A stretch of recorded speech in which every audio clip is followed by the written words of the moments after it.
Hello, ladies and gentlemen, and welcome to episode 130 of the Seezus Show. We are back at it again, and it's been a long time since we had the co-host up here as well, too. So before I introduce the co-host once again, I always like to rehash the previous episode. So on episode 129, it was your boy, Sir Seezus and D Sharp, my brother. We discussed major awards, ending the regular season in first round matchup preview. So I believe I was correct on almost all of them except for two, actually, and which we'll get into a little bit later. But it was the Milwaukee Bucks Heat series. Didn't see that coming, and also I had the Knicks taking the L, and they surprised me as well too. And we're gonna talk about the Cavs a little bit later. I should have I should have bet this mother right here, man. I was not expecting Donovan Mitchell to look that bad for real. Yeah, man. So, before we get into today's episode, I just want to officially introduce my co-host. Ladies and gentlemen, make some noise for Terrence Whaley. What up? I'm doing good. Just staying busy, man. Been traveling a little bit, like I told you, off air, man. Been in Vegas, and then I was in Houston for a little bit, about to make a trip to San Fran in a couple of weeks as well, too. So, just trying to explore a little bit more, now that I'm a little bit situated and whatnot, man. How you been? Good, man. I've been moving around as well. Finally got to see Frank Ocean, live. How was he? Man, I heard he was mid. Well, okay. See, that's the thing, bro. It's been a lot of negativity surrounding his performance or his lack thereof a performance, and I'm just like, bro, out of the however many thousands of people that was there, bro, we got to see him perform, and it's been 6 or so years since he performed last. And you don't never know if he ever gonna perform again. So I was more so just in the nostalgia, or not even nostalgia, but more so in the just being there in the moment. That's history. Exactly. Rather than being upset about the lack thereof a performance. So it was cool to me though. I ask you this: did he perform? I don't know what your favorite Frank Ocean song is, but did he perform your favorite Frank song? Yeah, he did. For me, it's Pyramids. Yeah. So he whipped that one out. Did he perform Nike? No, I don't think so. Actually, he didn't. Number 2 for me. But yeah, he performed Pyramids. There was a lot he didn't get to though, because the performance got cut short. Oh, but then yeah, and then he kind of hinted at a new album that was gonna drop soon, or not soon, but he said it is coming. Okay. So that got everybody riled up, and he was actually singing. So as people were actually trying to keep up and sing with him, it was kind of off key because he was actually kind of going in and out of how the song actually sounds, because he was actually singing, and I thought that was cool too. Just having him perform it real live. But yeah, man, he did an amazing job to me. I had a lot of fun. Then any other performances you enjoy as well that stood out to you? Yeah. So for me, I would have to say there was this woman DJ named Uncle Waffles that my girl Siobhan actually put me on. She did a really good job. She does. She the DJ plug. Right. Hey, nah, her Hey, and shout out Selection Radio too. They got a lot of good DJs that she also put me on to. Metro Boomin, did a really good job. He brought out Future, The Weeknd, 21 Savage. They all did a great job performing. And then I would also say Kenny Beats. But my favorite was K Tronada. K Tronada is my man's. I'm still mad I didn't go. I don't know if it was last year or the year before. He had a Halloween joint. Oh, okay. That was in LA? Yeah. Oh, okay. I'm mad about that. Yeah, man. I went to see him. I think it was my first time seeing him perform live was in New York last summer. And that was just a great time. Just again, man, his music, I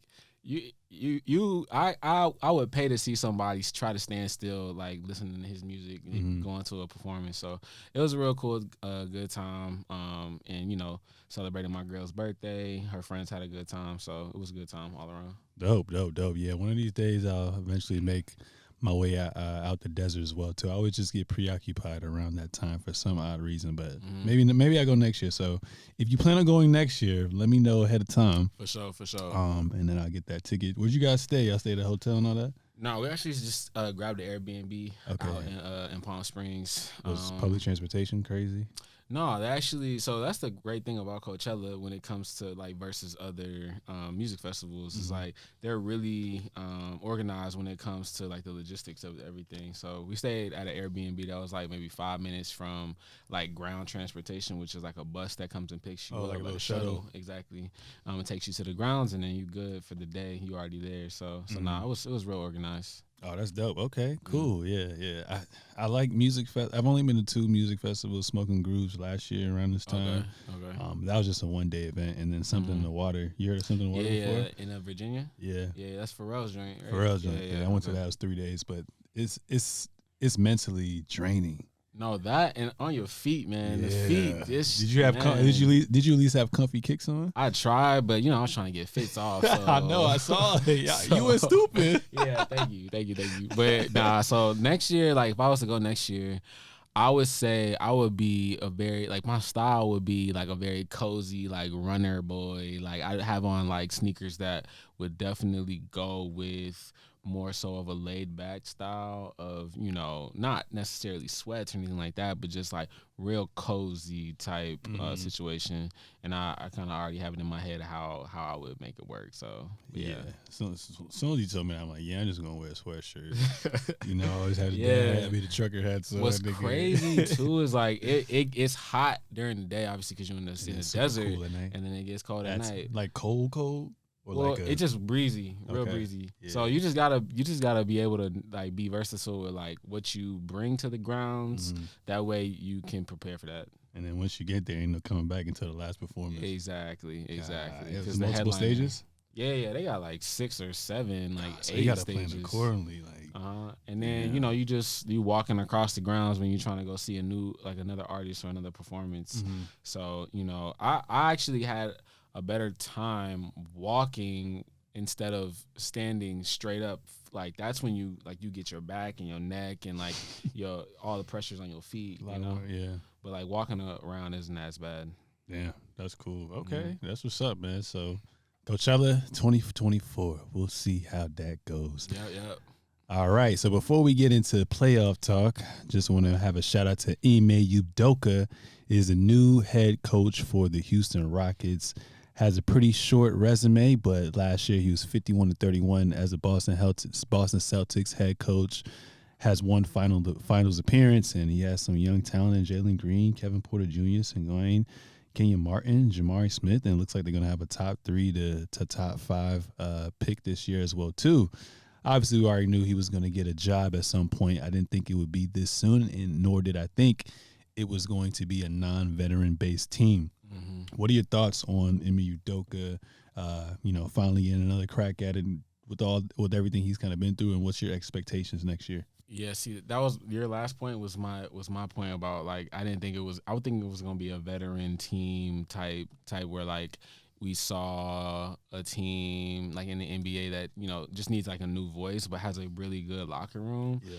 I look at the Houston Rockets. This is probably a point that's kind of way out of left field, but I would have rather seen the Rockets go for a coach like, for example, and right now he's not a head coach. He has no head coaching experience at all, but he's an assistant coach for the Los Angeles Lakers. His name is Phil Handy. Yeah. Nah, he needs to stay there for us with Austin Reeves. See, and I know, but the thing is, bro, everywhere he's gone, Chip. It's not only been a chip, but it's been great player development. And I think, like, when it comes to a nucleus like what they have, like, I think it would have been a great fit for them to kind of grow together as them in player development and him as a head coach. Because the Rockets, I mean, they got, like, a time horizon of, I would say, like, 3 years at the very least, to, like, get to where I think that they want to go. Especially being in the West, like the top 6 in the West ain't going nowhere soon for real. Mm-hmm. So I just Ime Udoka is a great fit in the sense of like selling it to your fan base. So the fact to be like, yo, we have a coach with NBA Finals experience, and hey, like he's coached Jaylen Brown, Jason Tatum in the past. I just would have rather seen a younger coach kind of come in there and try to like grow with the players that also need growth. Do you think has Phil Handy ever alluded to wanting to actually be a head coach at some point? So no, I've never heard like an interview where that's the case. But I'd be very shocked for him to not want that opportunity just as a play, like, or just as a man. Like, I've seen him go from, bench to bench to bench. Like, at some point you want to sit in that first seat, and that's just me just assuming. I'm not sure, but I think that would have been I thought it would have been a great fit, honestly. But Ime's cool too. I mean, he only has 1 year experience though, right? Yeah, I mean, he's been under coaching staffs a lot too. But Right. I think another good fit too would have been one of the assistant coaches for the Golden State Warriors, but I forgot his name. Oh, was he a head coach before? Yeah. Oh, And he was Atkinson. Yes, yeah, Kenny Atkinson, I think. And he had gotten a look from, I think, the Brooklyn Nets when they fired Steve Nash. And that fell through. Reunion. Yeah. Kyrie and Katie basically kicked him out. Yeah. That's nasty. So I don't know. I mean, Ime, obviously he needed, he was going to get a head coaching job. I just don't know if this was priority number one for him either. Honestly. And then, like, they have a lot of young players on that team as well too. You think they needed someone who's, been coached under Pop, was under that Brooklyn staff, got the respect of the Boston Celtics fan base, and then the players as well too. You think they needed a coach like that to kind of jumpstart everything? Because it looks like the last coach, Silas, wasn't the answer. I mean, yeah, you need a leader, because I don't know if there's anybody on their roster right now that is that person. So I mean, yeah, you can make the case that was more important in the hire, that they needed that leader to be the head coach.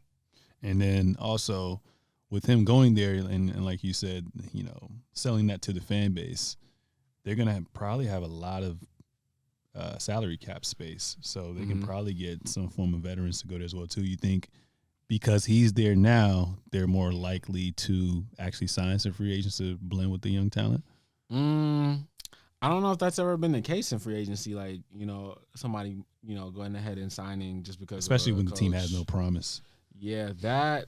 well, not no promise. They have promise, but like they're still in the young stages. Right. Yeah. I'd see it more so that people would want to go, to the other city in Texas and play, for the Mavericks type situation. But I think Houston's in a fine spot right now. They have, like, Sengun out of their core.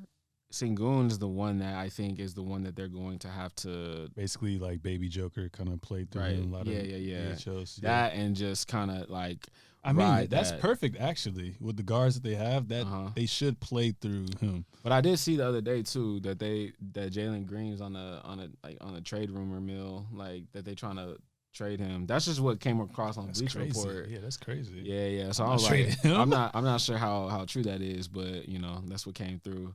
But I'm not sure. I mean, something got to be wrong in that locker room, because they didn't respect Silas at all. Like, they was mimicking him. I seen, like, clips of, like, them, like, when they was getting subbed out of games, like, them kind of, like, mocking him as they were going to the bench. Like, so it wasn't a good fit. But he just didn't get a fair shot at all. I was really rooting for him as well too. Like, just how he got there. James Harden on that shit left, and then he basically had to work with bullshit these past couple of years. So, and like, what vet do you feel like would be like a good, like, fit for that? Anyways, well, I mean, there's been rumblings and rumors about James Harden coming back. Maybe that could work. Maybe they can get someone like a Chris Middleton he has a player option, but I feel like someone who's proven, who's been a champion of some sort, has been in high runs, long runs, deep runs, maybe something like that. Okay. Yeah. Unless you just want to be like a bench mob type of guy where they like try to re-sign Boogie, but I don't know how that's gonna work, or like a Dwight Howard or like a Melo, but I don't know if they're gonna want to mentor these guys. And that age gap is just crazy. Yeah, I mean, I guess we'll see what happens after the draft, and where they fall with that. Because I mean, obviously, you get the number one pick, that changes everything for you. But pray to God they don't. Yeah, we hoping for the Spurs over here. Yes, sir.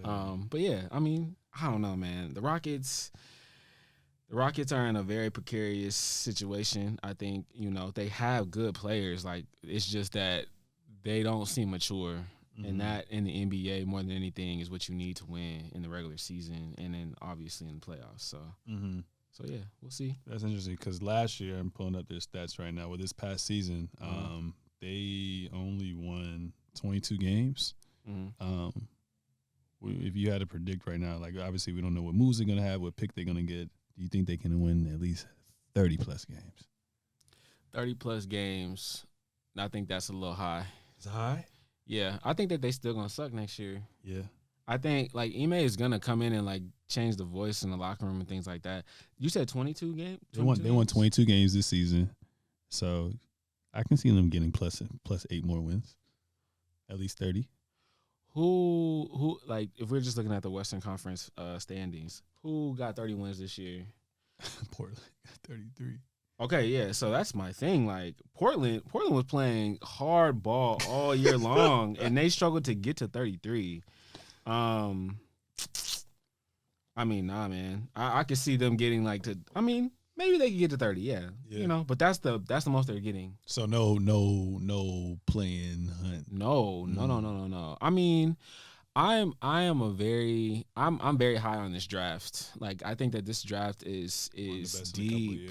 Yeah, no, I'm talking about like almost since 03. Like whoa. You got like Wemby, right? And Scoot at the top two. And then, you know, some people like really like Brandon Miller. I don't know if he's going to be like, you know, an all-star or anything like that, but like he's solid.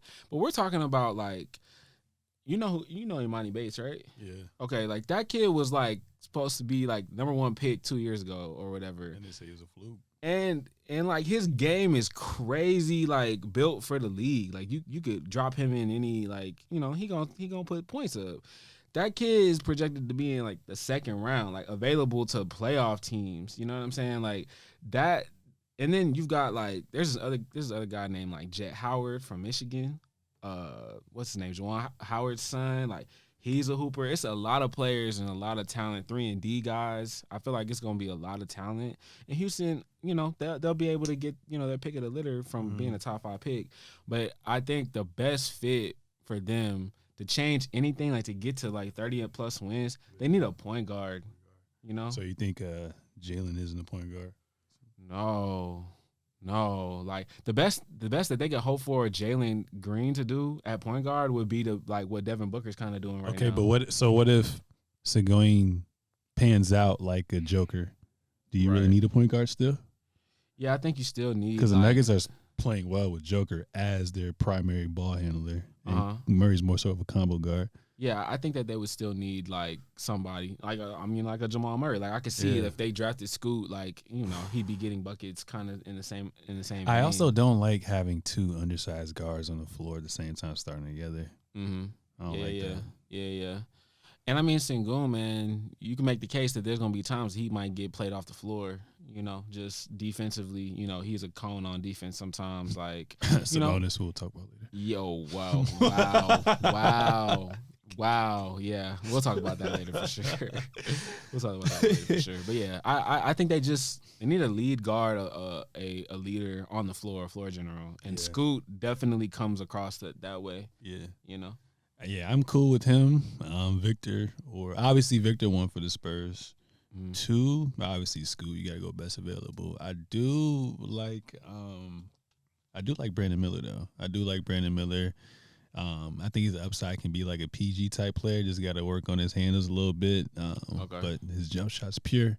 And if there's any of those trash teams to develop him, is Coach Pop and that coaching staff. Right. So, yeah.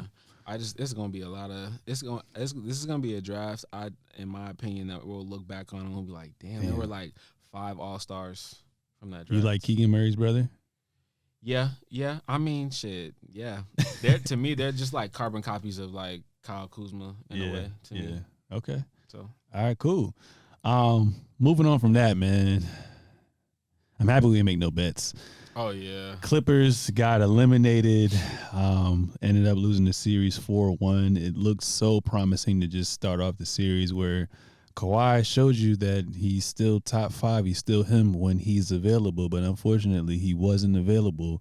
So he played game 1 and 2. We stole game 1, game 2. Apparently game 1 that's when he hurt his knee. Played through the pain game 2, and then basically he was ruled out next couple games. I'm like, I know you're not load managing right now. Like you got to be fine. And then it later got revealed that he actually sprained his knee. That shit hurt me a lot because I feel like if he didn't hurt his knee just for one star, I think that they would have definitely beat the Phoenix Suns. Like, you can just tell we had a better coach, we had more depth, but we lacked that firepower. So if we just had PG, we had Kawhi, we definitely would have gotten further as well too. I mean, what were your thoughts on that series, man? Yeah, I was very, again, disappointed. Just as a fan, watching, the NBA playoffs, you want to see everybody 100%. Seeing even like Joel Embiid right now, possibly, doubtful for game one, things like that. It just sucks. Even Jimmy, turning his ankle today. Like, I didn't even get to finish the game. I was busy. His bad ankle? Yeah, it was bad. I mean, he didn't finish the game, and we'll talk about this too. But the Knicks, man, to be able to not, attack him, knowing he's like hobbled, is crazy. But to get back to the Clippers, yeah, it just, you saw that they were playing with one hand tied behind their back. You know what I mean? Like, when you're going to Norman Powell as primarily to attack the defense, like, that's only gonna work, out of maybe like 3 out of 10 possessions. And I mean, we're talking about it was giving, dump downs to like Zubac, like, it's just tough. And, what was Paul George's injury? He sprained his knee too. Okay. What's his name? Lou Dort ran into him. So Okay. That was more so like, yo, what the fuck? Yeah. Kawhi, I'm still trying to figure out, like, when did he get hurt? I remember there was a point where I saw him grimacing. He never grimaces, but I don't know if it was contact or non-contact. Oh, okay. Yeah, I mean, it's so hard to speak on, man, because you've got, people out there that are like, yeah, you should play through injuries and stuff like that. And you got people out here that are like, look, man, like, it's just freak accidents that happen. And I'm on the side of the freak accidents that happen. I think Kawhi's situation, it's very tricky, because it's like, man, like,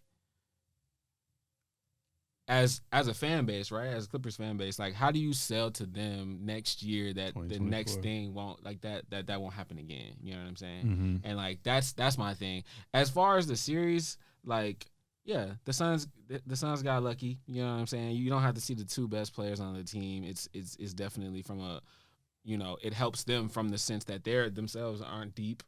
So they are only going 6-7 deep, really, and then the Clippers playing slave minutes. Yeah, and then the Clippers, like, Ty Lue did his best job. Ty Lue, to me, is if not, he's like 1B as like the best coach in the NBA. For me, exposure number one. Yeah. Like, I be hearing Steve Kerr, but I'm like, look, man, he got Steph. Yeah, like, today it wasn't about Steve Kerr, it was about Steph Curry. You know what I mean? So, like, but Eric Spoelstra, yeah, to me, is the best coach in the league. But I just, how I feel about the future of the Clippers. Like, I get you got to sell tickets in that new building. I was about to ask you that too. but like, maybe off the first year, like, you keep them. But I think you just got to move them, man, because at this point they're only getting older. Only getting older and more susceptible to injuries as well too. Yeah, because like, you can't flop. I mean, all investments aren't the best investments, but some investments take time. Like, are you getting a first round pick for Kawhi at this point, you think? Are you getting Bradley Beal back for Kawhi? I mean, you probably could, but I feel like if Kawhi gets traded, it's going to kind of be like the Spurs situation when he's a missing piece and you just take a gamble on him. I don't like, why would he get traded to a middle tier or like a bottom tier team? Okay. Him or Paul George. Okay. So, like, if Milwaukee gave you Chris Middleton and some first-round draft picks? I mean, I'm going to go out on a limb. I'm a Spurs fan, but a Kawhi fan. As a Clipper, I guess my local team is probably the Clippers for now. I might switch over to the Lakers. We'll talk about that later, too. I don't want to see Chris Middleton on the Clippers, bro. What? Nah. So I think you give them one more year together. Okay. And if it doesn't work out, it sucks, though, because I think they opened the 24-25 season. That's when they opened up. Not this fall. They opened up this season after that. Oh, okay. But I feel like if they're not healthy next year in the playoffs and this shit happens again, you gotta blow that shit up, bro. Fuck it. Yeah. I would blow it up because I've been an adopted. Well, I've signed my lease. I signed an X amount of years of a lease as a Clippers fan. A local Clippers fan, and it's very frustrating. Like, you already know me, I got hype, got the season tickets this year. Yep. first half of the season basically didn't see Kawhi play. PG was out the lineup as well too. And just these past 4 years have been. Wait, but also like explain how season tickets work, because we might have viewers that don't know. Like does that mean you just pull up to any game and you just didn't know when Kawhi and PG were gonna play? So as a season ticket holder, depending on what tier you want, you basically get access to all the home games, excluding like the major games. So the premium games would be like Golden State, Lakers, Philadelphia 76ers, Bucks, and whatnot as well too. But it's cool because you pay a monthly subscription, you get to go to the games, but you really got to do your prediction, your math to see when these guys are going to play. There's been times where I'm like, all right, let me look at the schedule right now. It's not a back-to-back, so he must play this game. And then sometimes I go to a game, he ain't playing. I'm like, I'll be like, shit. That shit tough. Like man. the same week you went to go see the Bucks play, they played the Clippers because the Bucks had a back-to-back. They played the Clippers the next day.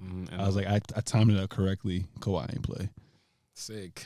I was like, yo, come on, man. So PG, if anything, you keep PG there because PG shit was a freak accident. Right. But he seems pretty durable for the most part, more healthy for sure. So maybe it's some shit where you try to flip Kawhi or something like that as well too. But we'll see how that goes as well too. Like I said, it's been frustrating. Year one, they had all the tools to win the championship, get to the bowl, they meltdown. And this is what year four? Because year two, they were probably going to win a championship or at least get to the finals. He tears his ACL. Joe Ingles bullshit. Yeah. Year three, he's out the whole year, and then we can't even go to the playoffs because PG catches COVID. And then this year, both of our players sprain their knee. Bro. Both of them. Yeah, man. And I mean, I think they're cursed. I think the Clippers are cursed. They just got to get out of crypto/Staples Arena, bro. They got to get out of there. Okay, look, man. So I mean, after 5 years, bro, you've done it. Yeah, that's 5. You've done it. 5 years in the NBA is like 20 years for us. Right. And it's like you just gotta let it go if you Steve Ballmer. Like, it's okay. Like, I know he wanna win now though. Yeah, but like be for real though. Like Kawhi and Paul George, even healthy, do you think that they're beating like the Golden State Warriors? I think they can beat any team right now. Okay. I think they're one of the few teams that match up. They can go big or they can go small. But with the depth we had with those two stars, bro, what? Okay. We would have, yeah. Like I said, we just needed one. We would probably beat Phoenix in 6. And then we match up very well with Denver. We would have matched up with the Warriors or the Kings or the Lakers. And then the Bucks got knocked out, so we would probably just have to focus on the Celtics, maybe. I think we could have matched up with any team and legitimately had a chance to win a championship because Kawhi hasn't really lost like that. Okay. When he's at his top tier. Understood. And then, I mean, based off of, what Russ gave you in the 20-25 games he played, you feel good about that too? Yeah, that was going to be my next topic that I asked you about. I mean, obviously he went from Team Lakers to the Clippers as well too. Played much better. It's a blessing and curse when you play with Bron, you know what I'm saying? Uh-huh. When you win, everything's good. When you lose, all the fingers are pointed on everyone but him. Yeah, it's always the third option on the team. It's always that's the scapegoat because that's the person that seems to, shoot the ball the least, field goal percent or field goals wise, and just always seems to get the ball at the end of the shot clock, and it's the person that breaks and everybody's mad at. It just sucks because like we know Russell Westbrook's strengths and his weaknesses. Yeah, that team was never built for him to succeed in general. Right, and I mean, real pure basketball fans and people that play basketball know that. Yeah. Like we were never like, oh damn, like we're losing because, Russ isn't at his greatest form. Like we know even if we put Russ in his greatest form, like that's taking away from LeBron being his greatest form. So we never was like, oh, it's all about Russ. But them boneheaded turnovers, you can control that. So like that but again, he's playing just fine for the Clippers. I think, again, y'all are always, every year, these last 4 years, y'all have been a deep team. So I don't see, like, a reason to let go of him. Depending on what his market value is, y'all might be able to really keep him under market value because there might not be other teams out I there. think I think he would get that John Wall deal. Remember when John Wall got his contract bought? I think they gave him like $10 million a year or some shit like that. I can see Russ being comfortable having his businesses all in LA, stay with the Clippers for like $10-12 million a year. I think he's worth that. Okay. Do you think, based off of his small sample size with the Clippers and then what he did in the playoffs, excluding Game 1 and Game 5, you think he has a place to stay in the league aside from the Clippers? Like, you think other teams would kind of invest into him now? Because I feel like his name got tainted when he was on the Lakers. Right. Yeah. I mean, every team acts like, every team needs talent, and Russ has talent. So to act like he can't be on a roster, he can be on a roster. The question is just like, is he a cancer in your locker room? And I don't think. Is that what you heard from the Lakers? Wait, say it again. Did you hear like any rumors from the Lakers like he was? Oh, I mean, yeah, there was a ton of somebody called him a vampire or some shit like that. I was like, that's crazy. I'd never heard of that. He's probably just unhappy there, man. Yeah, exactly. Yeah. And that's the thing. It's like if you know that the people around you don't really want you there, you're not really trying to hoop over there. So I think he'll try to stay a Clipper. I do think there are a few teams that could use him. What teams? I like, because Chris Paul old now. I think he would play well with the Suns as their point guard. Okay, yeah, that or Miami. Miami's cool. Sac could have used him today. To be honest, they could have used him like just on both ends. He really impressed me with his defense too. Right. Yeah. And then like a team like that's just trying to get to that next level. Like Atlanta had a great year last year getting to the conference finals. They could have used him this year. I think, just off the bench is another option. Okay. So, I mean, there's tons of teams that need backup point guards. I think that's just where he is in his career now. Obviously, he starts for the Clippers, and that's cool.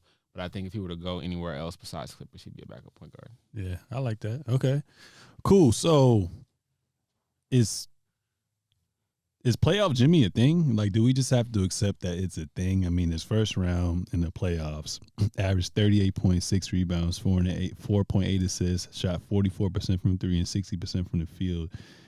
And they were the 8th seed and defeated Giannis. Granted, the Bucks lost game. I mean, Giannis wasn't available for game 1, 2, and 3. They were still down 2-1, and they were up for basically the entirety of both games, and they just folded as well too. What are your thoughts on playoff Jimmy, the Heat upsetting the Milwaukee Bucks, man?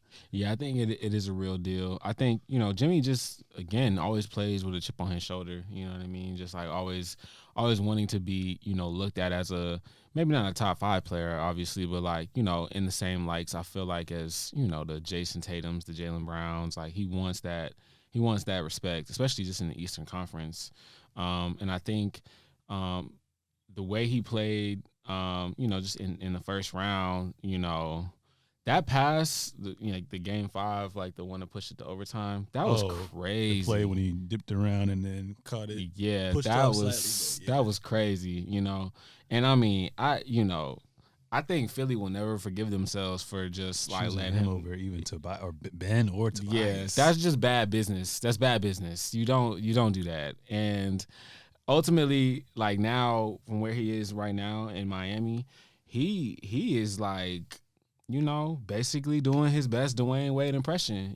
Like just being, that culture figure for what the Miami Heat are as an organization, that toughness, grit, no nonsense, guy, and that fits his mode, or that his MO perfectly. When he was in Minnesota, he wanted to get up out there because Cat and them wasn't playing. They wasn't hooping. He's the Cat still goofy. So exactly. That's why they at home. So, it's perfect fit in Miami, and it makes sense because they need a go-to guy. And he is their go-to guy. He fits that perfectly. I think it's a shame, obviously, that Giannis wasn't fully healthy, but you still had Drew Holiday, and he was getting his ass busted. Yikes. So I think next year, 1-on-1. Next year, and I know this is like a later topic, but I think Milwaukee probably runs it back maybe one more time with their roster as it is. I think they would have obviously beat them maybe in 6 games. had Giannis, been able to play the full game one, and then even with game one, Miami was giving it to him. Yeah. And I think Jimmy, like his point per game average like goes up like 11 points or something like that between regular season and playoffs. That's crazy, man. That's crazy. Like all respect to him, and I think he's going to be the best player in this series too, with the Knicks. It's crazy that the coach Bud didn't want to double Jimmy. Yep, that too, and that stuff didn't get doubled until the fourth quarter today. It's just, I don't know. NBA coaches, they might just have that ego thing, like where it's just like, I don't want to double because I don't want to give up 4-on-3 on the back end. But it's like sometimes that's just the best play. Sometimes that just really is the best play instead of letting Steph shoot it and let Jimmy beat you. Mm-hmm. You think Jimmy can continue this hot streak? Not on a bum ankle. Yeah, not on a bum ankle. And the ankle that twisted today didn't look good. He stayed out there and played. Ultimately, it's going to swell up today after the game's over. Once that adrenaline gone, you're done. Yeah. So we'll see. I think game 2 will be the telltale sign. But he's a warrior. He'll try to play through it regardless. With the Heat in general, like, you think Jimmy Butler can be he's an interesting player, right? Because regular season he coasts, and in the playoffs he's literally a top 3 player. You think he's a number 1 option on the championship team? Like, you think if they keep Bam, Jimmy, everyone else can be movable. Let's say if they got a player like a Bradley Beal or like a Zach LaVine, you think they can legit, with Eric Spoelstra, you said earlier, is the best coach in the NBA, they can legit win a championship? Yeah, if they had Zach LaVine, yeah, I think so. I think that they could get, because again, like I'm looking at now, it's like, okay, the Knicks is essentially in your way, and then you got to play Boston. If I looked at that and I asked what team in the East could beat Boston in Boston for one game, like let's say both teams win all their home games or whatever, but then comes to game 7, like what team has the culture and the defense that travels the most? And I would say it's Miami, and then obviously Jimmy's playing, even as good at home as he's playing on the road. So yeah, I think Miami, if they just had one more like a bucket getter. A bucket getter, yeah. I mean, Tyler Hero. I was about to ask you, is Tyler Hero the answer? But again, like he's so like, I'm gonna get you to 18 points, and then that's gonna be it. I might have 1 or 2 games where I go for 30, but like really, like you need that player that can push the envelope even further, but then also just play above the defense. Miami has a bunch of like undersized, you got Kyle Lowry, you got Max Strus, Gabe Vincent, like those are players that are under the rim players. And Zach LaVine would be a great, even Russ, just somebody that can continue to push the pace, get great shots for other players, force, the defense from side to side. Like, yeah. So yeah. How about, I know he's a little older, and obviously he was battling injuries this year as well too, but what if they got, because he has a player option like a Chris Middleton? Yeah. I think, Chris, so I didn't watch I didn't watch the first 3 games of the series, but like, how did he play in the Miami series? He was up and down. Okay. And see, that's the thing. Like, I don't know if I'd want an up and down type player, man. Like at this point, right, you gotta ask yourself, it's like, okay, if Jimmy is playing at the same level as Jason Tatum, like that next player got to play at least up to par with what Jaylen Brown is performing at, and Jaylen Brown is playing at a 1B level right now. So it's just honestly, like him and Jaylen Brown and Jason Tatum. I'm wilding. Maybe Tatum might be a slightly better playmaker, but they equal to me. Right, yeah, and that's the thing. That's why it's 1A, 1B. It's like you can legit, like, they both number 1 options sometimes when you're looking at, especially coming off this Hawks series. I think if Miami were to try to really go do a deal, like it's gotta be for a player that can catch, that 25 to 30 point total a lot easier than just 16 to 18 points per game. Chris Middleton for the series, 24 points per game. Okay, shot 41% from 3, 47% from the field. Yeah, that ain't bad. Yeah, that's good. That's solid. Starting 2 guard playing NBA. But Miami, I mean, I guess, yeah. You said he has a player option? Yeah. Oh, okay. I'm assuming he would opt out to try to get more money. Get more money. Yeah. It'll be interesting. That'll be interesting. Yeah, but I think Miami wins this series in 7 games. I think I just think they had a better player, and ultimately, Julius he's the reverse of Jimmy. It's like he doesn't play as well in the playoffs. Yeah, I was talking about that off air. Like if you look at Julius Randle's playoff stats, it's actually disgusting. Yeah, his shooting percentage is crazy. It's crazy. Wow. So yeah, I think they'll win 7. Okay. Cool. So yeah, Giannis obviously has been catching a lot of slack as well too, and obviously he had a bad back and whatnot. But I thought they were gonna be favorites to win it all. We talked about how he was the best player in the NBA, how they were so dominant. They caught up to the Celtics and they actually got the number 1 seed. We haven't seen a number 1 seed get knocked out in a long time. Yeah, I think it was the last time it was the Spurs got swept by the Memphis Grizzlies, I think. Oh yeah, that shit damn, that was a nasty. crazy time. Yeah. But what's worse, do you think?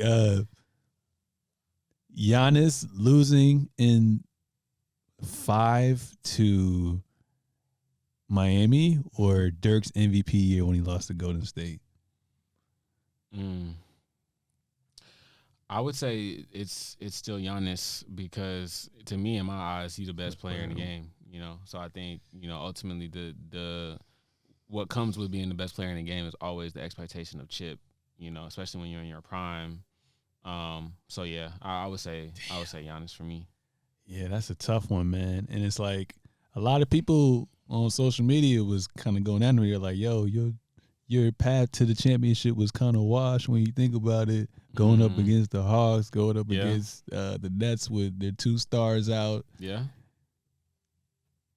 I mean, look. Yeah, I mean he missed 13 free throws. If he makes his free throws and win the game. Yeah, that wasn't good either. I just they're all learning experiences though. I think he's failing. It's like what he said on the podium. I was about to ask you what how do you feel about that quote when he mentioned Jordan about failing? I think it was beautiful. Like it was beautifully. What's the word I'm looking for? It was the perfect way to say that. Like I felt like.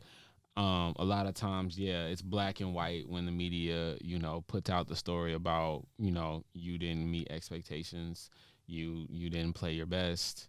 But ultimately, the reason why I believe in what Giannis said is because I know he's going to take that experience and just get better. Like, ultimately, you got to be in the gym this summer working on free throws, like that's just what it's going to be. It's crazy because that closeout game, game 6 against the Suns, he only missed like 2 free throws or missed 1 free throw, like 19 to 20, some shit like that. And he was at home missing the free throws. That was a crazy thing. What? Man. It's tough. You up there by yourself, and your shooting form ain't the best. And, you just more so not trying to shoot the ball. And that play when, they got the jump ball and he taps it back out, that just shows you where his mindset is right now. And again, a great player like Giannis, he'll look at that moment and be like, yeah, that can't happen ever again. Yeah, that's tough. So, and I was going to ask you, I think you briefly touched on it the other day. So their roster's a little up there with age. Right. Looking at them right now, let's see. Wesley Matthews, 36. Dragic, 36. Brook Lopez is 35, even though he manages to find a fountain of youth. Joe Ingles, 35. Drew, 32. Jay Crowder, 32. Middleton, 31. Do you run it back or do you try to revamp? Yeah, I think you run it back one more time because, again. Run it back as in their core pieces stay intact, like you keeping Brook with Middleton and Holiday to go with Giannis and just sprinkle the role players. Right. Yeah, I'm not doing anything different from a 1 seed year. Yeah. Yeah. Okay. But, and again, like I know people was talking about how Budenholzer, failed to make adjustments and stuff like that. I think that's where it starts with. I think you fired Coach Bud. Okay, even though, the shit that happened with his brother. Yeah. Damn, that's cold. Because he didn't make any adjustments because I'm all right. Rest in peace. Prayers out to his family and all that other good stuff as well too. But his brother passed away during the closeout game. Mm-hmm. Oh, I'm not sure. They just I said think the it was. series. I'm pretty sure it was during the. I could be wrong. I hope I'm not wrong, but I think from what I remember saying, I think he passed away either that game he knew beforehand or during the game. I can't remember. Mm. But in having said that, if that is the case, game 1 through 4, he won't make no adjustments. Right. Mm-hmm. Okay. Don't really close out on threes, plays a bunch of drop coverage, was not trying to take the ball out of Jimmy Butler's hand, forced him to go one-on-one. And then I don't know if it's a coach thing or a Giannis thing. I was listening to Giannis' press conference, and he was like, first of all, I want him to guard Jimmy. They call you the best defensive player. Why are you not guarding Jimmy? Mm-hmm. But apparently Giannis was like, he was like, yo, Drew, like, I know you're our best perimeter defender. If you want to take some time off and let me guard him, I can. And apparently, based on what Giannis said, Drew was like, basically, nah, fuck that. I'm going to guard him. Oh, okay. But if you getting your ass busted every possession and a nigga telling you, I own you, you got to switch it up or something. At least, I don't know, bro. Yeah, or at least help him at the rim once he got the rim. Like, damn. But yeah, I agree. I mean, I don't know about firing him, but again, you got to make adjustments. You got to make adjustments. I'll give him a pass because they lost because he wasn't available the first 3 games. But at the same time, you had it. If there was any team in this entire playoff run to come back from a 3-1 deficit, it was them. It's the Miami Heat. Mm-hmm. They got, in the rotation, 7 undrafted players in their rotation or some shit like that, at least 5. Yeah. How you lose to them? Hey, man. It's all momentum, that and making adjustments. The Miami Heat were a playing team. Right, yeah, with the best coach in the league.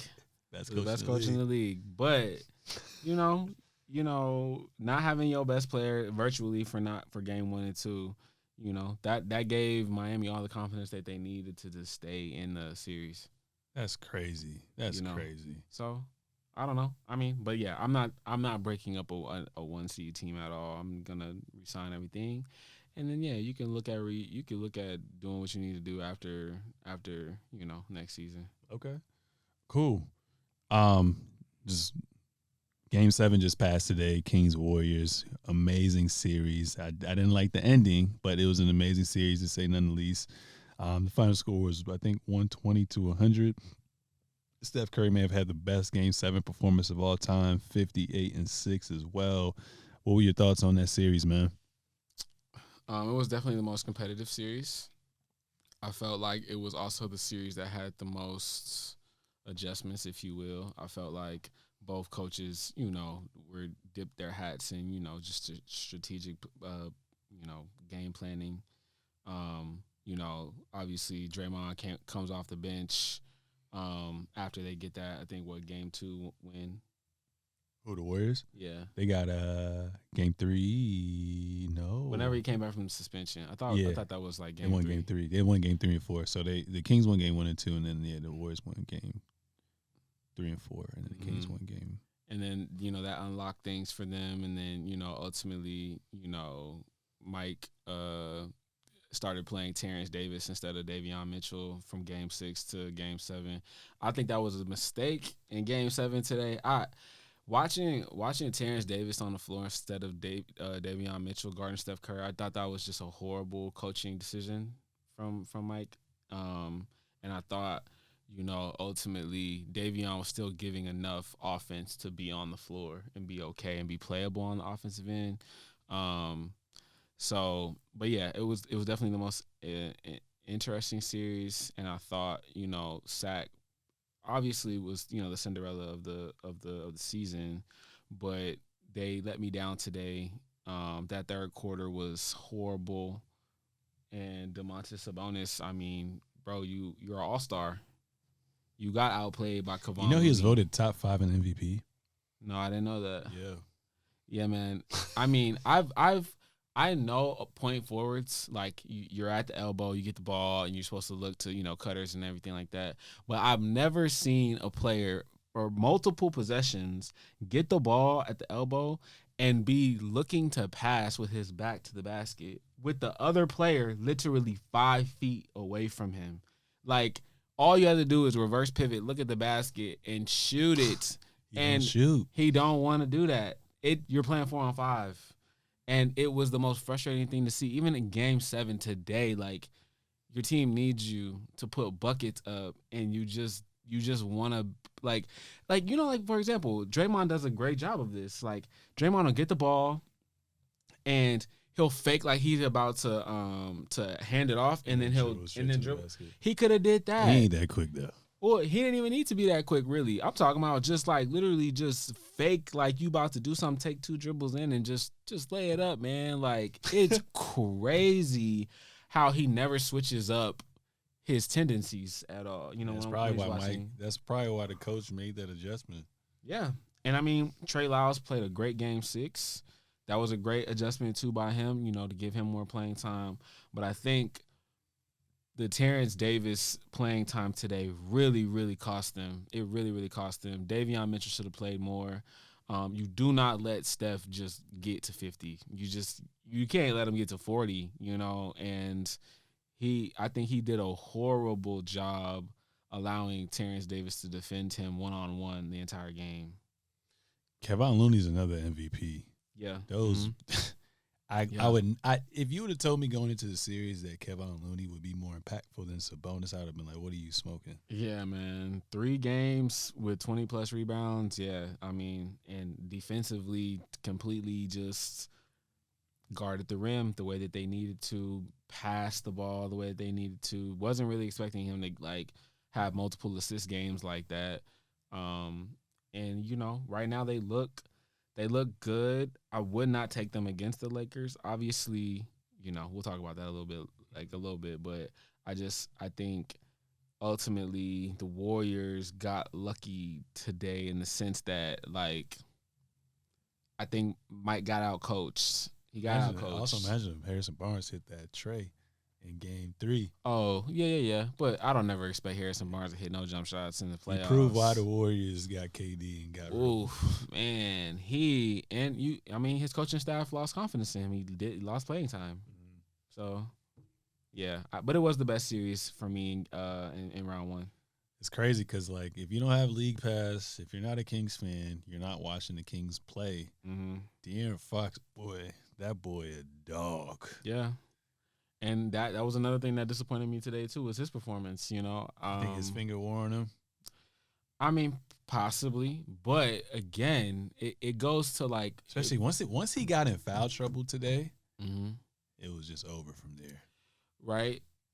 For me though, when it comes to Game 7, like, I know role players not only play better at home, but, like, they are, you know, a really big reason why teams win championships. But, like, in a Game 7 scenario, I do not want to see role players taking shots on possessions when you need points rather than your all-star players. Mm-hmm. That pisses me off, especially when you're the point guard and you're the one who's dictating where the ball's going. Like, De'Aaron, I felt like they could have just run pick and roll, and you could have got, like, good shots. There were just times when he was in transition, decided to pull up, you know, elbow jump shots instead of getting all the way to the rim, trying to get fouled, missed free throws today. It never seemed like he caught a rhythm, you know, in the game. Mm-hmm. Yeah, because I thought that was going to be the one thing that was going to be consistent, because I knew Malik Monk was going to be up and down. How do you like their quarter? I mean, I like what they have as far as Keegan Murray showing a lot of promise. Obviously, you got Fox.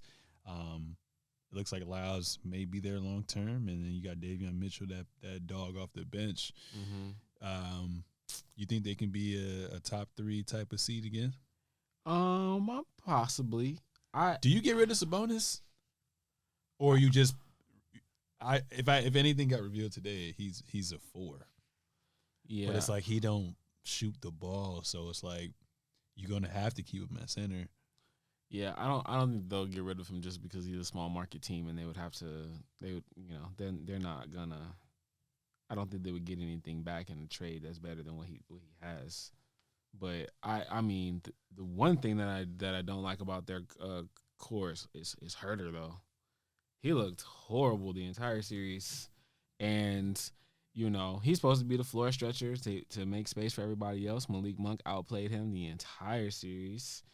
But, De'Aaron Fox, Sabonis, they'll win you a lot of regular season games, but it will show whether or not next year that they learned from, the blunders that they made from this season. Which they should. They won 7 games with the defending champs. Right, exactly. And I mean, the game could have went either way. It was 61-61 in the, in the third quarter, I think. Third quarter, yeah. So it just, Steph Curry and the Warriors, they went on the run that, Sac couldn't recover from. Mm-hmm. And sometimes that's just how it runs. They literally reminded me of, like, obviously it's a different style of play, but the analogy with when the Warriors are just coming up and they gave the Spurs that scare.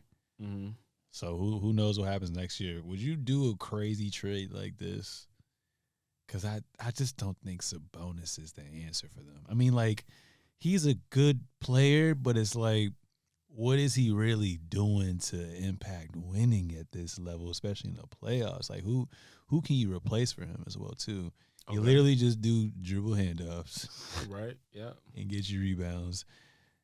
If he has someone that's his size or a little bit bigger, he's not going to really do anything in the post. Like, okay, so what's your? I know he's had a record of being injury prone a little bit. 2 options, if it's possible, hypothetical. Porzingis had a great year. What if Porzingis was their 5 instead of him? Okay, that would be tough. Okay. Or in a hypothetical, if they got like a Karl Anthony Towns there. Yeah, I mean, a Karl Anthony Towns would change the situation. I don't know how much. I mean, just from a talent perspective, he's better, but I'm not sure as a winner that his head is always there. But he would be a better player to put on the floor. Yeah. I'd prefer that over Porzingis. Porzingis, he stretches the floor, but he has this thing about, getting the ball. Like, I think he has like a diva aspect to him that I think would fuck with them as a team core, what they have building right now. Okay. And then you said Horter can go. But what if they keep Horter and because I think Harrison Barnes is going to be a free agent. What if you bring in like a Kyle Kuzma? Does that work? Or are they kind of? I think him and Keegan are the same player though. Yeah. So I mean, I'd more rather see like a Chris Middleton. Ooh, Chris Middleton would be great. That's a great replacement. Right. And then they gonna have. I think they're gonna have the most cap space to sign this offseason. If I'm Chris Middleton, I might. It depends on if you want to run it back with your boy. Right. Yeah. But if he wants to get more money and the Bucks are not willing to offer it, I would go over there. Exactly. That's a perfect piece. Yeah, because now you have a bona fide 2 guard who can get his own bucket. You don't think that's too much on them though? The way they play so fast. Nope. Mm-mm. It's perfect for Middleton. Yeah, and they'll go to him in the half court too. Mm-hmm. So, nah, I don't think it's too much. Interesting. Yeah. Okay, cool. Shit, so there's a ton of players that be in the half court when their team's in transition. Chris Paul being one of them, LeBron being one of them. So even when they're running, he'll be fine. Speaking of that, second round matchups, man, let's go. We got the Lakers versus Warriors. First game, I think, is on Tuesday. Looking forward to that joint. Obviously, Golden State Warriors have the upper hand. They are the number 6 seed going up against the number 7 seed. I don't think we've ever seen a 6 for a 7 seed in the second round. That's kind of crazy. And it being the most like anticipated, maybe sexiest matchup of what's going on right now. LeBron hasn't played Steph since 2018. Well, in like playoff type basketball. Yeah, if you don't count that playing situation. Oh, when he was seeing double rooms, triple rooms. Yeah. Right. That's gonna be an interesting series because it's gonna be a different style of play that the Warriors are gonna kind of go up against as well. Obviously the Kings never been there before, and they play at one pace. Just try to outrun you, get a lot of shots up. With the Lakers, you got the best player in LeBron James with Anthony Davis, and you got a lot of depth. But the thing that's going to stand out to me most is probably the Lakers' defense.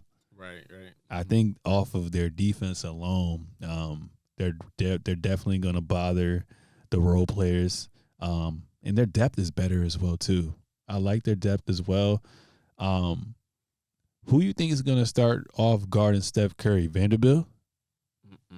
D'Lo? Reeves? Austin Reeves. Austin Reeves is going to have him. D'Angelo better not ever touch Steph.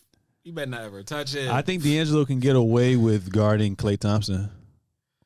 Okay, I was actually going to say, I think because that's... okay, so let's say they bring back Draymond in the lineup for this against them, which he has to basically start. It's going to be Steph, Klay, Wiggins, Draymond, and Looney. Right. Your Lakers starting five obviously is pretty much established. Who you got guarding who? Yeah, for me, like, I'd put D'Angelo on Andrew Wiggins because Wiggins? Yeah, because he's the person that is going to get the ball least out of him, Steph, and Klay. Okay. And Klay is running around screens. D'Angelo is slow. Like, if you ever see him on defense, he is a slow player, like, just chasing. You do not want him chasing him for 7 games. What I would rather see is Vanderbilt stick Klay, because that, to me, makes it more of, like, putting him on an actual offensive option, trying to shut him down, and then allowing Austin Reeves to guard Steph in the situation where, like, he's just guarding the primary ball handler. I think, in contrast with the Memphis series, like you could have put Vanderbilt on Desmond Bane and then had Austin Reeves guard Ja, but it made more sense just to have more length on Ja and then have Desmond Bane being guarded by Austin. So I think in this series it'll switch, because I just think you need more, like, quickness on Steph, and I just think it'd be a better matchup for Vanderbilt to be on Klay, because I just don't see that being successful, being him on Steph. And then you got LeBron guarding Draymond Green, because you want him on the least stress of offensive player, and then Anthony Davis on Kevon Looney. Anthony Davis is gonna own them. He should own them. He better, because we'll need him to. Like,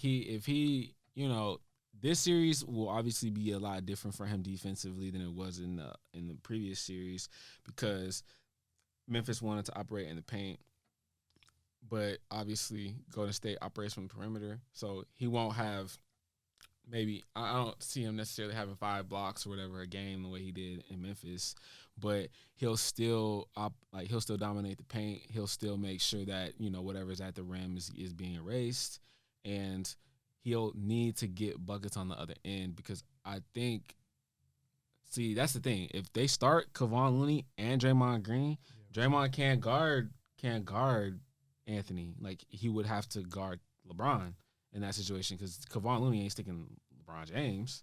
So I think that is actually going to be, like, kind of like a really good chess match, trying to figure out who they're going to start and who they want to start on Anthony Davis, because ultimately I know they want to put Draymond on Anthony Davis, but because of how they want to start the game, that might not be the case. Damn.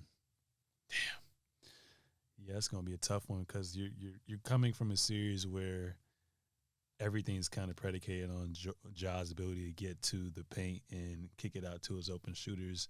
Mm-hmm. Now, like you said, it's a lot of ball movement, right, with the Warriors as well too. So I'm just curious on the Lakers' ability to kind of switch that defensive mindset. Right, but even as a team though, like, their team defense is still great. It's just that Anthony's effect as a shot blocker is just what looks the greatest on highlights and shit like that. But our team defense is good. We make teams take late, shots in the shot clock, and I think ultimately, so long as we don't allow both Steph and Klay to get off, I think we'll be in a good position, because, like you said, like, Jordan Poole, He's inconsistent, but also, like, he's always taking tough shots, because defenses are geared towards, like, making him take tough shots, and I think that's what the Lakers will do too. And our role players that come off the bench are also really good plus defenders as well, with Dennis Schroeder and Troy Brown.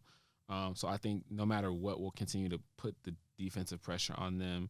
And then when they turn the ball over, the Lakers are, like, I think, the number 1 team in transition points. So that plays right into our hands as well. Damn. So you don't think Wiggins is going to guard I think Wiggins is going to probably guard Bron, and Draymond's probably going to guard Vanderbilt and help. I don't know how that would. Because Draymond wants to just be impactful. I just see him being one of the people that's like, I want to guard one of the two best players. Yeah. Them podcast episodes going to be crazy. Yeah. You going to praise Bron and shit on them. Yeah, because I just think like I just see Dre wanting to have that like an effect to try to stop one or the other. This may be the last time we see Steph versus Bron in the playoffs too. Yeah, we'll see. But I always say this too: the X factor, I think, of the entire series for the Lakers is D'Angelo Russell. If D'Angelo Russell can get hot, he don't need to score 30, but what he needs to do is shoot. He needs to be effective, like, and not be timid, because early on in the series, especially on the away games, he just played like, oh no, I'm not gonna shoot right now. I'm gonna be a pass first point guard. You could tell he was thinking too much. And then as the series waned from game 5 to 7, or from games 5 to 6, like, you could see he finally kind of opened up his offense and was like, no, like, I'm shooting this rock, like, no matter what. And that unlocks the Lakers. Like, it just unlocks it, because at that point it's like, you got AD at the rim, you focus on him. You got Brown on the other side, you focus on him too. And if Austin Reeves and D'Angelo are shooting, it just becomes an unguardable offense, And you have obviously Vanderbilt in the short corner, ready to shoot that 3-pointer. He was hitting it. He can knock down them corner threes. He was hitting it in game 6, and I think he'll have to hit a few of those, to stretch leads or to get leads back, because they'll force the ball to him too. But I think the Lakers are in a prime position. I like their defense better than Golden State, and I like the fact that we will be able to score on their defense more often than not. And obviously, when it comes to, traveling on the road, there's no player I trust more than LeBron James to at least get one road game in a series. I got the Lakers in 7. What you got? Yeah. Yep. Lakers in 7 as well. I think I am struggling to say that they will win game 1, but if they win game 1, I could see it being over in 6, though. Oof. Because I can see it going Lakers game 1, Golden State game 2, and then the Lakers winning both game 3 and 4 at home. Golden State is a little wishy-washy on the road, but they've proven they can win on the road now. So we're going to see what happens. That's going to be exciting. Knicks Heat, I didn't really get to watch the game like that. I was out doing some other creative endeavors. But what's your thought on that series, man? It's definitely like that 80s, 90s feel. Like, you could tell both teams, they don't like each other. And I feel like there is still that bleed off from last series for Jimmy, where he's like, look, no matter what, I'm going to be the best player on the floor. And, like, he played like that today. And it just makes it fun. Like, I love watching, New York Knicks home games, like playoff games, because they're just the crowds in it. If the referees fuck up, like, they letting them know, and it's a great playoff atmosphere. A lot like Boston, a lot like Golden State at the Chase Center or at Oracle, and then the Lakers at Staples Center as well. So I feel like right now, from an X's and O's standpoint, it definitely is advantage Miami Heat. Even with Jimmy's injury? Okay, well, yeah, if Jimmy's injured, then no. But I'm just saying more so, like, just from a coaching standpoint, okay. Like, I prefer, obviously, Spo over Tom. And then you have the fact that they've already won game 1, you know what I mean? I think right now, Miami's just playing with ultimate confidence. I mean, think about it. If you beat the number 1 seed, you feeling like, okay, you got to beat me, So I think right now they're playing off the high from the last series. They hit shots. They defended when they needed to. Jimmy was checking Brunson in the first quarter and in the fourth quarter. I was like, he's making it hard for him? Yeah, he was. And I just felt like the Knicks, they folded because they were up 11 in the first quarter. But, obviously no lead is insurmountable in the league now. But, like, they were playing with so much hype and confidence, and then they just lost it in the third quarter. And then, Miami just continued to stay in it. They got the veterans. They got the, team with the chip on their shoulder, and they just kind of just out-executed them. What if Julius Randle comes back? Even though he hasn't been playing relatively pretty well in the playoffs. Yeah, I mean, it'll obviously give them an edge. I still like Miami in 7. Mm-hmm. Yeah, even with him coming back. I just think that Miami plays with like an extra gear that I don't think New York will get to. You know, even without Tyler Hero, like I just think Jimmy is just playing with this head and shoulders, like I'm the best player on the floor. And when you have that in a playoff series, it's so valuable. You know, like as good as Jalen Brunson has played, like he's playing great. Obviously, I think he's like I'm not sure what his averages are right now, but it seems like every shot he's throwing up, it's like, God damn, it's going in, you know? So he's playing great, but Jimmy is just, he's dominating on both sides of the floor right now. And, you know, again, they have the best coach in the series to make adjustments. Yeah, I say Heat in 7 too. There's not really much to add on to that as well. Celtics 76ers, man, this is interesting because Joel Embiid is doubtful for game 1. He also sprained it. We just had a lot of injuries in general. And Joel Embiid, Kawhi, Jimmy Butler's down now. Obviously, PG couldn't play. John Morant was injured for a little bit. Like, just so many injuries. But in having said that, sprained knee, game 1 is tomorrow, Monday. And that's going to be a tough one. I feel like he's always injured around this time. That, and it's like I feel like we waited the entire year for this matchup. Like we knew it was inevitable. Like either Milwaukee was gonna play Boston or Milwaukee was gonna play Philly. Philly was gonna play Boston. It's like we've been waiting for this, and we just want to see it. And Joe being the one that got injured, it's like, bro. Especially when he's probably gonna win MVP. That gets announced this week. Yeah. So it's sad. I don't think he'll play game 1. It just doesn't look like it. And you know, these past other sprain knees, I don't think he might not play the whole series. Yeah, he might try to play. I don't think he's gonna play, bro. Man, then yeah, it's gonna be a Boston cakewalk. They might get a gentleman sweep in, but it might just be a 4-0. Yeah, just seeing. I mean, I know Trae Young is always that type of guy that can give you 1 and 2 games in the series as well. Yeah. So hopefully James Harden can, turn back the clock and figure some things out. I mean, they got Maxey, they got him, and they got Tobias and Coach Doc. So I think they can get 1 game out. If Joel Embiid were healthy, I have Celtics in 7. Okay. But if Joel Embiid's not playing, I agree with you. 4-1 or just a sweep in general. I'm gonna say 4-1.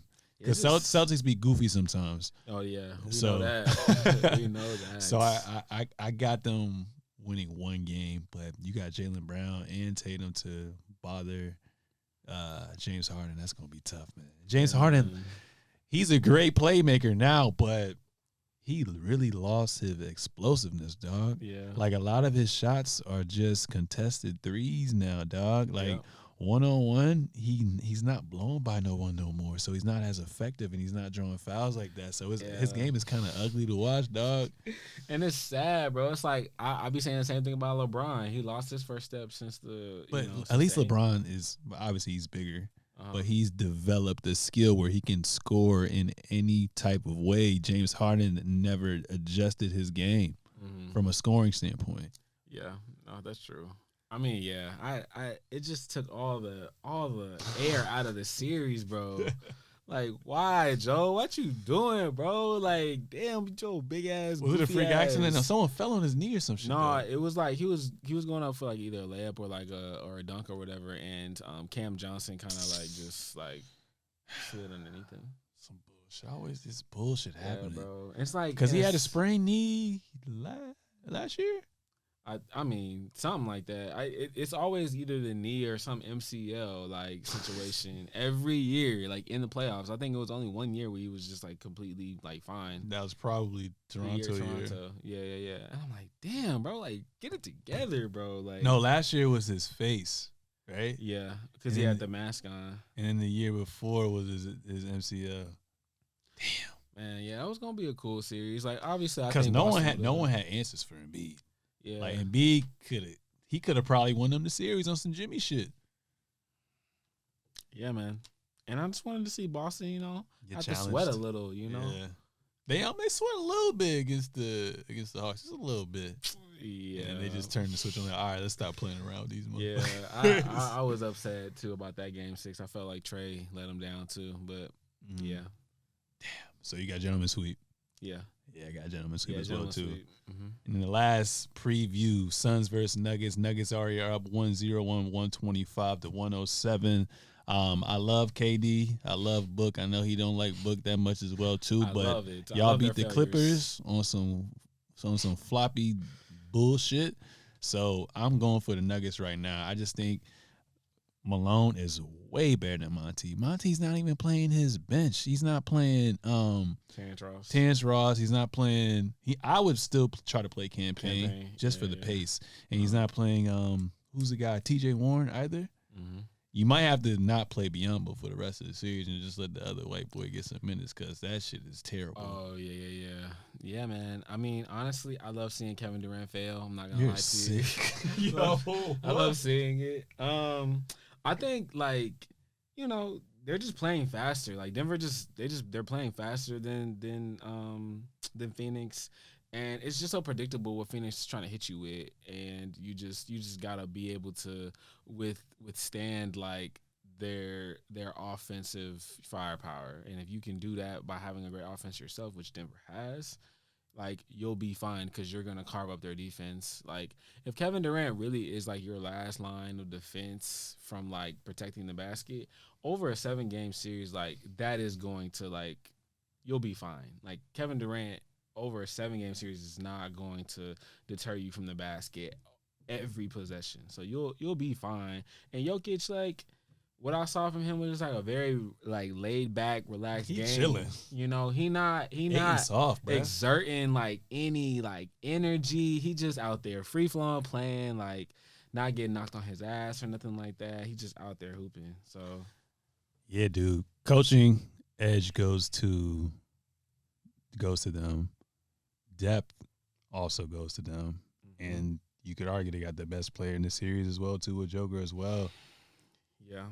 I think it's quick work. Well, no, let me not say quick work. It's crazy because they're gonna adjust for game 2. We'll see what happens. Yeah. But if you playing KD who 34, 35, 40 plus minutes and Book, that's just a recipe for disaster. You're gonna have to find a way to stagger their minutes. But I think there's just the Nuggets just play so well.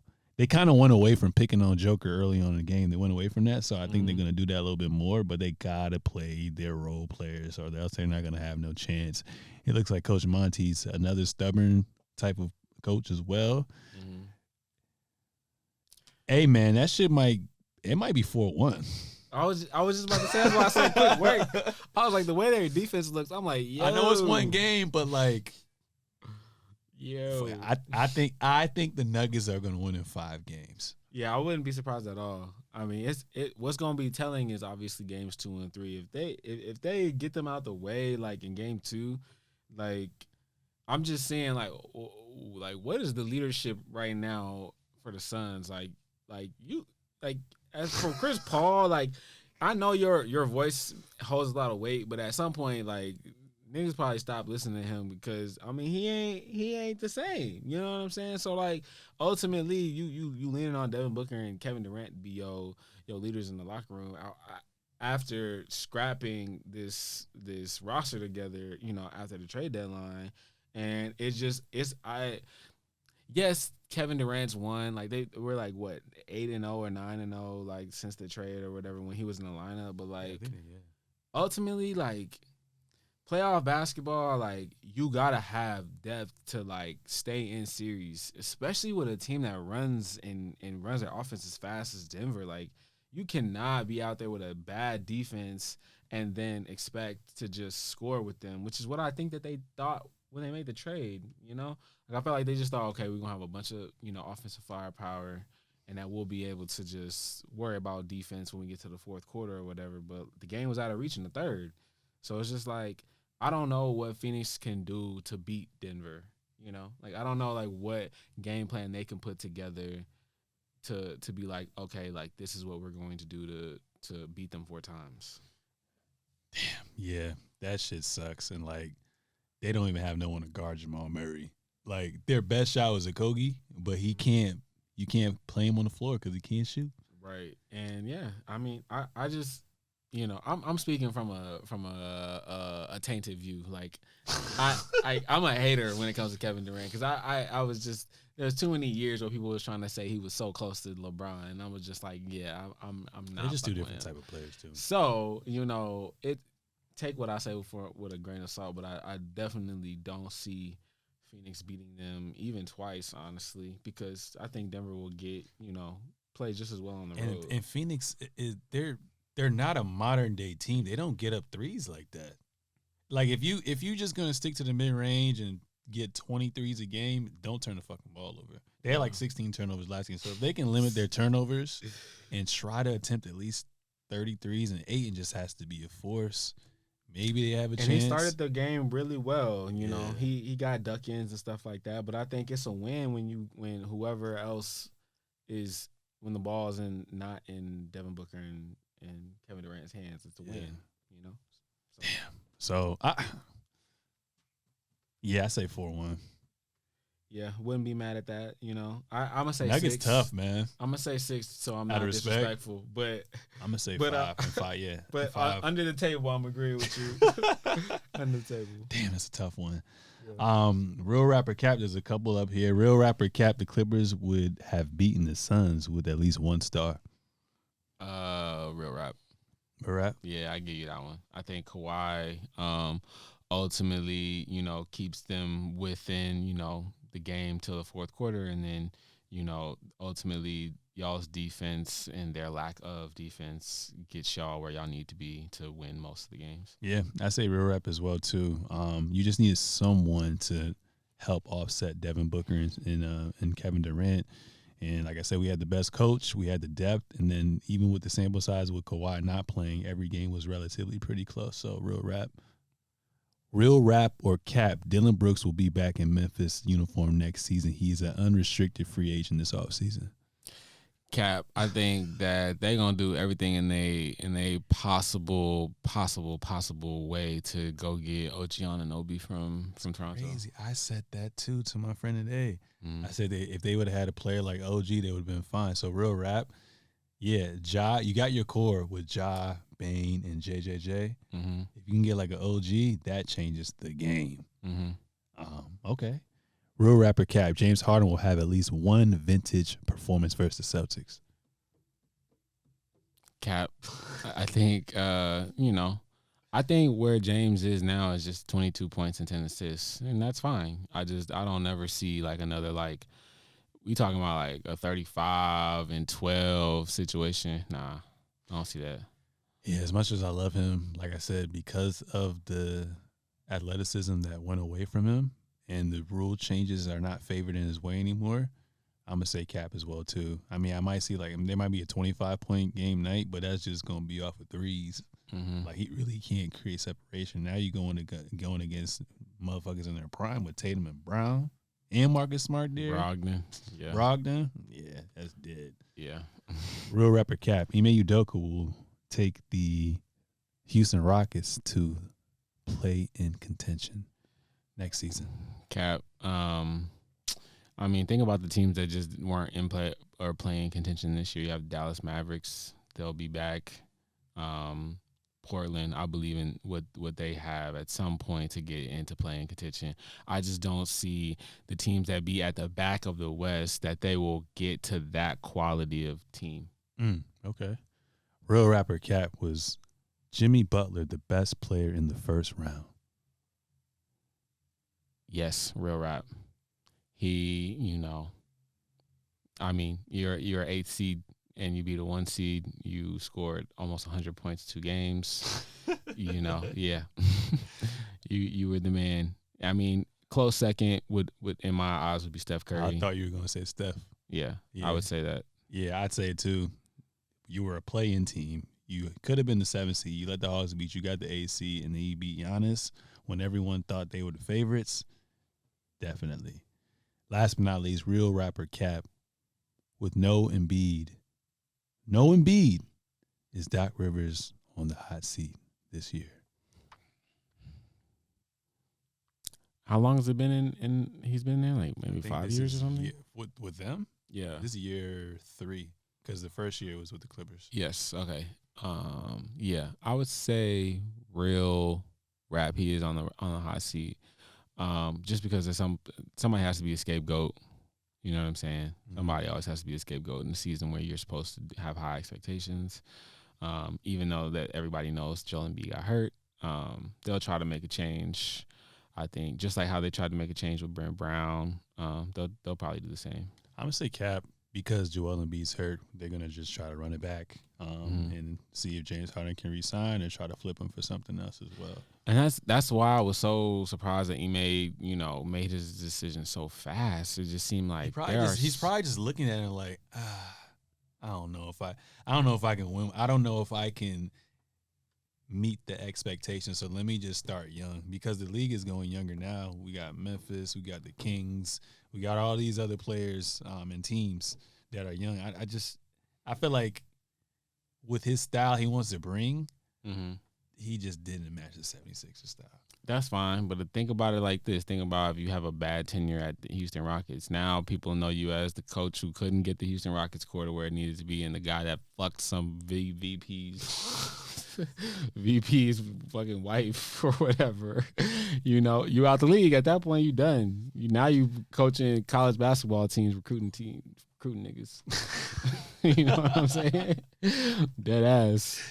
But we'll see. I'm hoping for him, obviously. I thought he was going to wait a little bit because my hypothetical was like, Pop is only getting older. We're going to get Victor. And then eventually when Pop get old, you probably hire him under the staff and then he takes over. And that would have been great. But yeah, you're right. Cool. If he don't get, I think he has a 3 to 5 year window. If they don't get to the playoffs within 3 years, by year 3, then yeah, he probably not going to get another job. Okay. This is my last question for you. Do you prefer Houston Rockets core or Detroit's? I like Detroit's size. Cade with them boys. I like Detroit. Yeah, I'm going with Detroit. Okay, because shit, Dwayne Casey, didn't he get fired? Yeah, he got fired. So I would have took that job, but I high key with Cade and yeah, I would took that job. But okay, interesting. Okay, any last words for episode 130? Yeah, man. Stay safe out there. You know what I'm saying? It's about to be, what is it? About to be May, so summer's coming around. I know people about to be outside. Just stay safe out there. Continue to Mother's Day coming up too. You know what I'm saying? Take care of y'all mamas. You know what I'm saying? And thank you, for the opportunity to come back on the show, man. Been a minute. Definitely excited to get back in front of the camera. And can't wait to see, who comes out of these second round matchups. So just to rehash, Lakers Warriors, I got Lakers in 7, you got Lakers in 7. Right, yep. Suns Nuggets, you got the Nuggets in 6, I got Nuggets in 5.